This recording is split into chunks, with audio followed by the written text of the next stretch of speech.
mula ni saya ucapkan berbanyak terima kasih dan tahniah lah kerana kamu sanggup belajar walau bagaimana cara pun. Okey, kalau kamu semangat, insya-Allah guru-guru pun akan semangat jugalah. Okey. Untuk pembelajaran pertama ni, Tafsir 5, kita akan belajar tentang tema penyelenggaraan dan kesinambungan hidup. Tema 1 ni. So dalam tema 1 ini, untuk bab 1 kita akan belajar tentang topik mikroorganisma. Okey. Dalam topik ini, untuk malam ini kita akan belajar tentang standard pembelajaran iaitu 1.1.1 berkomunikasi mengenai mikroorganisma. Okay, apakah itu mikroorganisma? Okay, menurut definisi mikroorganisma, kalau kita nak belajar tentang dunia mikroorganisma, kita kena faham pertama, mikroorganisma ialah organisma seni. Maknanya dia benda hidup tapi seni. Okay, yang kedua, apakah itu seni? Iaitu mikroorganisma yang tidak dapat dilihat dengan mata kasar dan hanya dapat dilihat dengan bantuan mikroskop. Okey, dengan bantuan mikroskop. Dengan bantuan mikroskop. Okey. Yang seterusnya.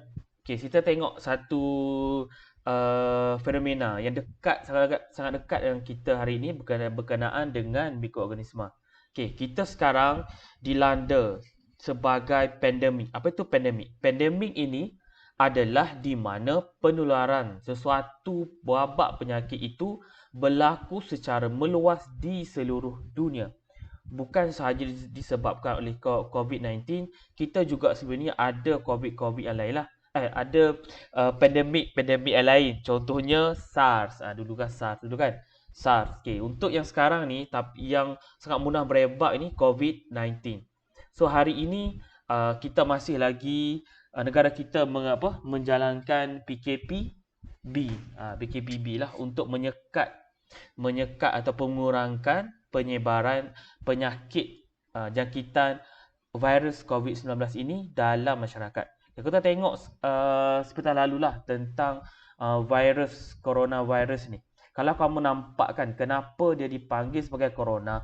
Corona ni maknanya crown. Kenapa maksud crown? Crown itu adalah mahkota. So, maksudnya virus ini dia seolah-olah ada bahagian protein luar dia itu berbentuk sebagai mahkota. Kita dipanggil sebagai coronavirus. Maksudnya virus yang ada mahkota di kepala, di luar badannya lah. Dan virus ini sangat-sangat mudah merebak. Okey. Tapi adakah semua mikroorganisma ini dia boleh menyebabkan penyakit?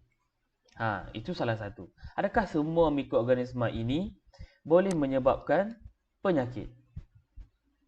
Kalau menyebabkan penyakit, kan, kalau semua mikroorganisma ni menyebabkan penyakit, saya rasa manusia ke haiwan lain pun rasanya dah lama dah pupus. So maknanya ada juga mikroorganisma yang wujud di sekeliling kita bersama-sama dengan kita ini tidak menyebabkan penyakit. Okey, mikroorganisma itu kita panggil sebagai nanti dulu. Okey. Kita panggil sebagai flora normal lah. Kita panggil sebagai flora normal. Okey, sebelum itu kita pergi kepada pengelasan mikroorganisma. Alah, mengganggu pula lah muka saya ni. Okey, pengelasan mikroorganisma. Okey, mikroorganisma dikelaskan umumnya. Ini kamu dah belajar dah ni masa sekolah rendah saya rasa. Okey, kamu dah belajar jenis kelas-kelas jenis mikroorganisma lah, iaitu fungi ataupun kulat, alga, protozoa, bakteria, virus, kan? So dari 5 ini yang menyebabkan pandemik COVID-19 sekarang ini daripada jenis virus. Nama dia adalah virus corona. Okey. Tapi ada mikroorganisma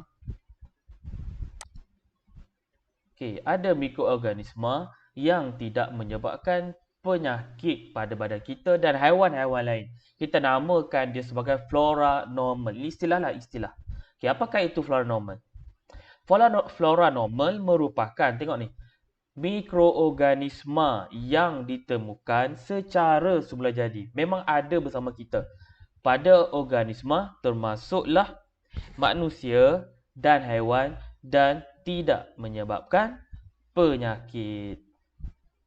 Okey. Ada 4 lah. Sebenarnya daripada kita ni semua pun ada mikroorganisma lah. Tapi kebanyakannya flora normal ini berada pada 4 bahagian tubuh badan kita. Yang pertama sekali, bahagian atas ni, bahagian salur pernafasan kita ni. Okey, dia ada 2 jenis flora normal, iaitu Staphylococcus sp dan Streptococcus sp. So, kalau kamu nampak sp ni spesies lah, dia maksudnya dia banyak ni. Dia banyak jenis Staphylococcus. So, Staphylococcus dengan Streptococcus ini adalah flora normal bakteria. Dia adalah bakteria, dia bakteria coccus. Nanti kamu tengoklah apa bentuk coccus tu. Coccus tu umpamanya bulatan lah. Bentuk ni sfera. Bakteria bentuk sfera lah. Okey, yang kedua, pada ni. Ini pertama kan pada bahagian atas pernafasan lah. Kedua, pada bahagian kulit. Kulit kita ni adalah anggota pertahanan pertama badan. Dan pada kulit kita juga terdapat flora normal bakteria juga lah ni, iaitu Staphylococcus dengan Corybacterium sp. Okey, kemudian pada bahagian usus kecil kita ni, kita ada Escherichia E. coli sebenarnya tu. Escherichia coli, saya tak tahu sebut apa. E. coli lah, senang-senang sikit. E. coli. Yang kedua, Lactobacillus sp. Yang ketiga, Streptococcus sp. Okey, yang keempat, uretra. Uretra ni maksudnya salur pudi kencing kamu lah, salur kencing kamu, iaitu Staphylococcus dengan Corybacterium.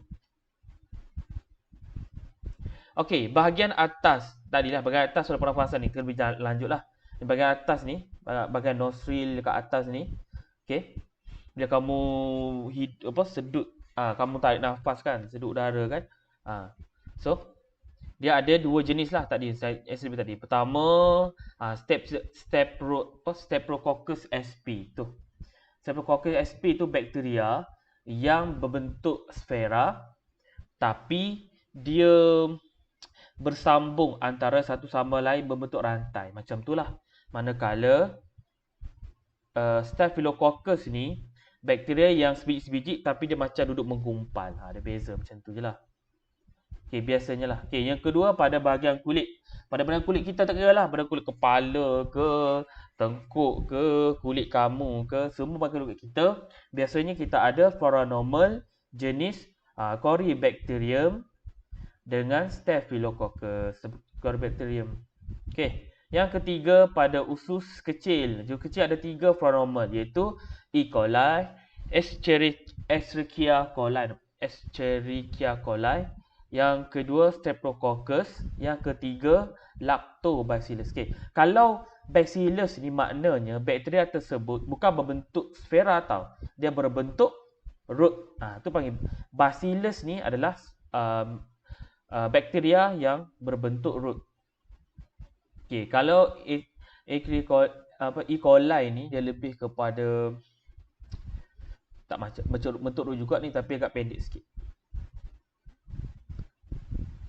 Okey, lepas tu kawasan uretra. Uretra ni kita ada 2 jenis bakteria, iaitu Corybacterium dan Staphylococcus. Ingat ni bahagian uretra dekat sini ni. Selalu kencing kamu tu. Okey, kepentingan flora normal kepada kesihatan manusia. Umumnya tadi kita diterangkan flora normal dari jenis bakteria lah. Okey, kepentingan flora normal kepada kesihatan manusia adalah seperti yang berikut. Pertama, flora normal bersaing dengan patogen. Okey, lupa nak explain. Apakah itu patogen? Patogen ini adalah mikroorganisma yang menyebabkan penyakit. Kalau mikroorganisma yang tidak menyebabkan penyakit, kita panggil flora normal. Okey. So, flora normal ini maksudnya bakteria baik lah. Contoh kat kita sini, okay, flora normal kan tadi kan yang bagi contoh bakteria kan. So, bakteria baik ini dia akan bersaing dengan bakteria yang jahat. Patogen ni dipanggil sebagai mikroorganisma jahat lah, senang. So, flora normal ni mikroorganisma baik akan bersaing dengan mikroorganisma jahat, iaitu patogen. Okey, apa tu bakteri jahat tu? Maksudnya mikroorganisma yang boleh menyebabkan penyakit untuk mendapatkan nutrien dan menghalang pembentukan koloni patogen. Maknanya, kalau ada flora normal ini, dia akan mendapatkan nutrien sebelum nutrien itu diperolehi oleh patogen tadi. Maknanya patogen koloni dia akan berkuranglah sebab dia kekurangan nutrien. Kedua, ada flora normal contohnya daripada bakteria yang boleh mensintesis. Mensintesis ni maknanya menghasilkan vitamin B12 dan vitamin K. Contohnya bakteria yang ada dalam bahagian perut kita lah. Yang ketiga, flora normal juga boleh merangsang pertumbuhan tisu badan seperti tisu kolon dan tisu di dalam salur pencernaan. Okey. Maksudnya ada flora normal tu dalam usus kecil kita, dia membantu pembentukan tisu kolon. Kolon ni salur usus besar kita tu. Usus besar yang sebelum sampai nak buang najis tu adalah salur pencernaan. Yang ketiga, flora normal juga merangsang pembentukan antibodi yang melawan patogen dan penyakit. Ada juga flora normal yang boleh merangsang badan kita menghasilkan antibodi. Maksudnya dia boleh merangsang sel darah putih dalam badan kita menghasilkan antibodi untuk melawan patogen dan penyakit.